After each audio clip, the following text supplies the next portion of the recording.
Alô, galera, chegando aqui para mais um vídeo aqui no canal do Falso 9. Obrigado a todo mundo que está assistindo. Peço para você se inscrever no canal, não se esquece de se inscrever no canal. Toda vez 20, 30, às vezes 50% das pessoas que assistem o vídeo não são inscritas. Se inscreve para favorecer aí, para ajudar o canal, tá bom? E já deixa o teu like aí, senão você vai acabar esquecendo, que eu sei que você acaba esquecendo sempre, tá bom? Estamos chegando aqui com o pós-jogo tático aí do jogo entre Flamengo e Talheres, né, trazendo dados para vocês, como eu faço em todas as partidas do Rubro Negro. Então, pessoal, o Flamengo entrou em campo, muita gente entende como um 4-4-2, e eu vou mostrar para vocês que não foi bem assim, né? Duas linhas de quatro, teoricamente, porém o Everton Ribeiro com um papel muito mais recuado do que o meia pelo lado esquerdo, que no primeiro tempo nem foi o Bruno Henrique, mas o Arrascaeta, né? Na verdade, o Flamengo entrou com uma formação muito parecida com a do Talheres, que entrou com uma linha de três volantes aqui no meio de campo, para espelhar os três homens do Flamengo, né? O João Gomes mais destacado atrás, o Thiago Maia pelo lado esquerdo, o Everton Ribeiro pelo lado direito, né?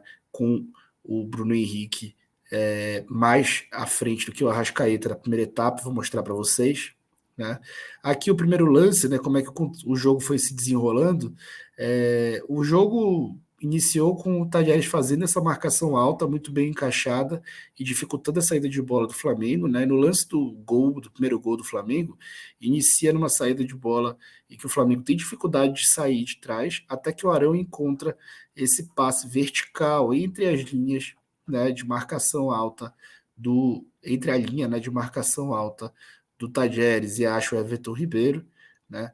E aí saiu o gol. Aqui, pessoal, mostrando um outro lance, saiu pênalti, na verdade, né? Aqui mostrando outro lance que mostra claramente aqui a organização ofensiva, o Flamengo, né? Os três homens de meio de campo, João Gomes mais recuado, Thiago Maia mais pela esquerda, um pouco mais preso, Everton Ribeiro com um pouco mais de liberdade, mas eles formam sim um triângulo com o bico para baixo, né? E na frente amplitude, o Mateuzinho ainda estava em campo, Gabigol, o Bruno Henrique e o Arrascaeta aberto pela esquerda, né? E não o Bruno Henrique. Por que ele fez isso? Né? Ele quis reduzir o espaço, né? Como o Arrascaeta não vai tanto quanto o Bruno, e o principal lado de ataque do Tajeres, como eu falei no pré-jogo, é o lado direito do ataque do Tajeres e o lado esquerdo da defesa do Flamengo, justamente pelo fato do Arrascaeta não ir tanto, não gerar esse espaço entre ele e o Felipe Luiz, ele foi preferido para iniciar o jogo ali pelo plano de jogo inicial, para que tivesse menos exposição, né, por aquele lado, e o Bruno Henrique mais avançado, né? Isso vai ser modificado jogo a jogo. E aqui a sequência do lance, né? A bola vem para o Mateuzinho na sequência do lance, ele cruza para a área e muita gente reclamando que o Bruno Henrique não vem chegando na área. O Bruno Henrique chega, cabeceia completamente livre e acaba perdendo o gol. Aqui o lance do segundo gol do Flamengo, né? A gente vê novamente esse triângulo muito bem caracterizado aqui na saída de bola, né? Aqui não dá para ver, mas o Rodinei está abrindo aqui em amplitude e a bola tá com o Bruno Henrique dessa vez pelo lado esquerdo, o Arrascaeta mais recuado por dentro, né? E aí o Bruno Henrique avança com a bola e faz um passe no espaço, né? O Arrascaeta faz o corta-luz, o Everton Ribeiro entra, já finalizando de primeira para o segundo gol do Flamengo. Aqui o gol do Tajeres, o que aconteceu foi que o Arrascaeta acabou perdendo uma bola e a recomposição do Thiago Maia não encontrou o jogador do time do Tajeres, né? E aí ele conseguiu colocar uma bola enfiada aqui, o Arão está um pouco atrás da linha, sem tanto cacoete de zagueiro no momento, né? Muito tempo sem treinar na posição, e aí ele acompanha o Girotti, né, grande centroavante do Tajeres, não consegue evitar o passe de calcanhar. Veja como o Rodinei está observando o lance, talvez sem a atenção que deveria ter no homem que estava no meio da área, e aí na marca do pênalti o Fertoli fuzila para empatar o jogo. Aqui, o terceiro gol do Flamengo, né, a gente já vê uma movimentação bem diferente, né, o Arrascaeta mais aberto pela direita, o Everton Ribeiro mais centralizado e o Bruno Henrique aqui pela ponta esquerda, né, pelo lado esquerdo do campo. O Bruno Henrique na segunda etapa ficou mais preso aqui do lado esquerdo, porque O Arrascaeta, que recompôs muito na primeira etapa, né? E a organização ofensiva ficou sobrando, né? E o time ficou um pouco mais estático, sem aquelas trocas de posição, tanto que o futebol do Gabigol cai no segundo tempo, né? E aí o João Gomes dá de calcanhar para o Everton Ribeiro, que ataca o espaço novamente, e aí a bola ele passa para o Bruno Henrique e ataca novamente o espaço vazio, recebe um lindo passe do Bruno Henrique para fuzilar. E aqui no segundo tempo, né? No segundo tempo o Pedro entra, né?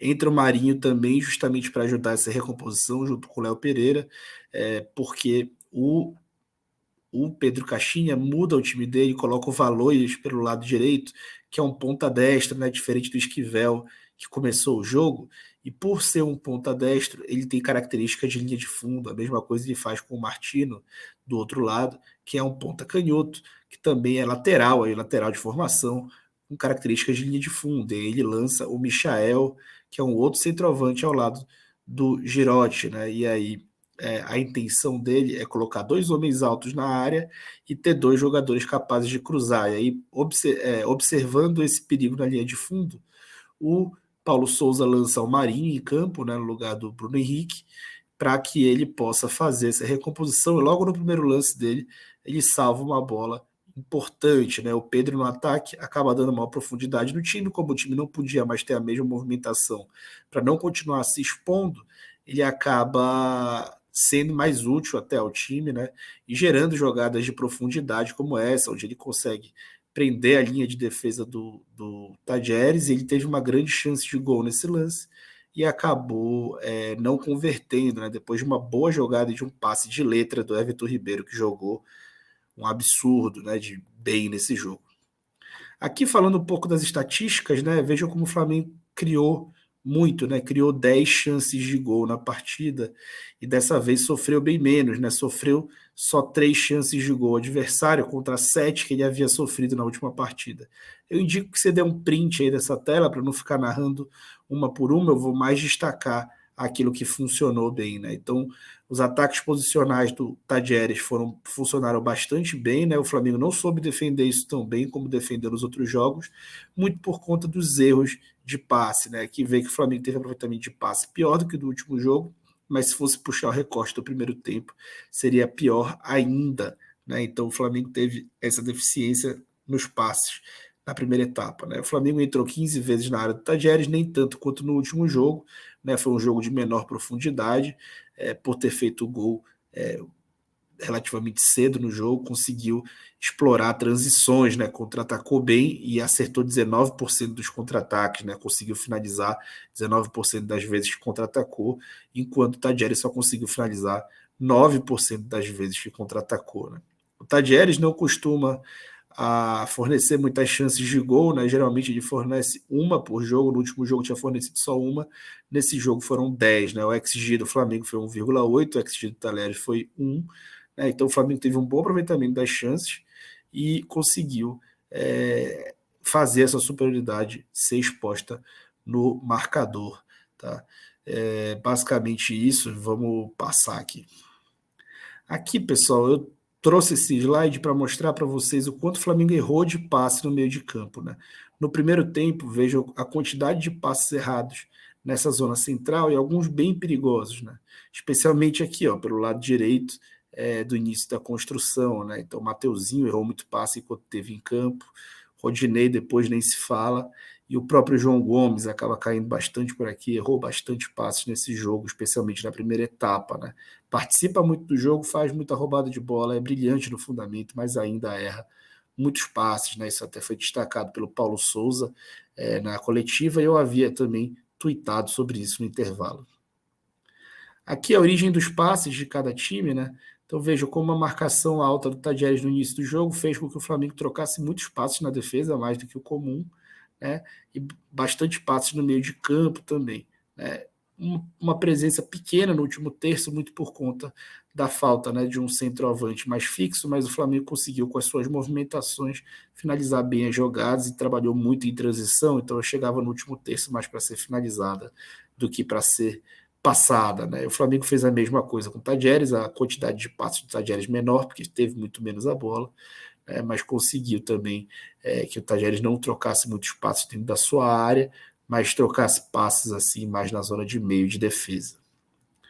O segundo tempo, né, ficou bem mais fluido para o Flamengo por conta da vantagem no marcador, né, e mais concentrado ainda no meio.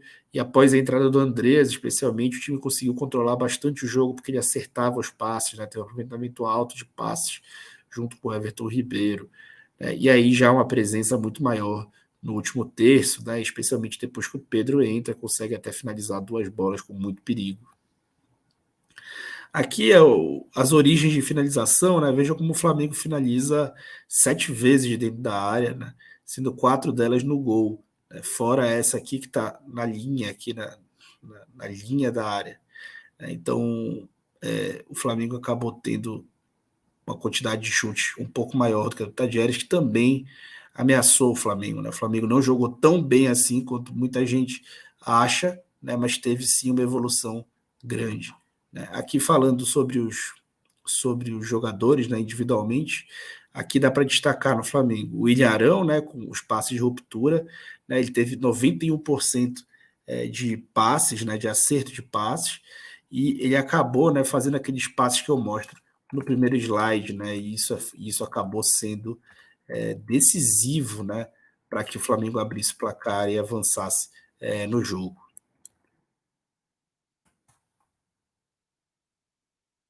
E também, especialmente, o Everton Ribeiro, né, que foi o craque da partida, finalizou 3 bolas, fez 2 gols, acertou 90% dos passes, né, e se envolveu em 15 disputas, né, e só perde para Arrascaeta e João Gomes na quantidade de disputas, ele disputou mais bolas do que o próprio Thiago Maia, né, teve um bom aproveitamento também, e acabou ajudando bastante o time. Novo destaque aqui negativo nesse sentido para o Gabriel participa pouco do jogo, né, nesse formato, né, apesar de ter tido bastante movimentação na primeira etapa, a estratégia da segunda etapa para que se corresse menos risco acabou o prejudicando, né, e aí pensando no grupo, né, ele entra com o Pedro que quase faz 2 gols. Né, e aqui destaque negativo para o Thiago Maia, né, o Thiago Maia perdendo muitas disputas para um jogador que joga na zona que ele joga, e o Davi Luiz também perdendo muitas disputas, né, para jogar na posição que ele joga. O Davi Luiz que tentou antecipar algumas bolas, se deslocar da área, como no primeiro gol, e acabou não indo nada bem. Né. E aqui os melhores jogadores, o melhor jogador do Tadieres foi o Fertoli, que inclusive sai prematuramente do jogo na estratégia do Pedro Caixinha, de tentar colocar alas ali de profundidade que pudesse cruzar para centroavantes. Né. E aqui o homem do jogo, né? Eu quero destacar a partida da Everton Ribeiro, acho que foi talvez a grande atuação de um jogador aí no ano pelo Flamengo, né? Ele fez 2 gols, acertou 90% dos passes e foi um dos caras que mais trocou passes. Ele deu um passe-chave, 4 bolas recuperadas, né? Teve um trabalho defensivo muito importante. Se envolveu em 15 disputas só abaixo de João Gomes e Arrascaeta. Né? Eles tiveram 19, pouca coisa na frente. Ganhou 9 disputas na defesa. O João Gomes teve 8. Né? Então, olha como o Everton foi tão importante na marcação quanto os volantes. Né? Ele foi o melhor do time em desarmes, desarmou 8 vezes. Ele teve 90 ações com bola, né? Só perdendo para o Arrascaeta nessa função. Né? Foi um cara que criou e construiu demais aí para esse Flamengo. Né? Então é isso, pessoal. Agradeço demais aí quem viu o vídeo. Peço que encaminhe aí, compartilhe, dê o like e um abraço. Até a próxima.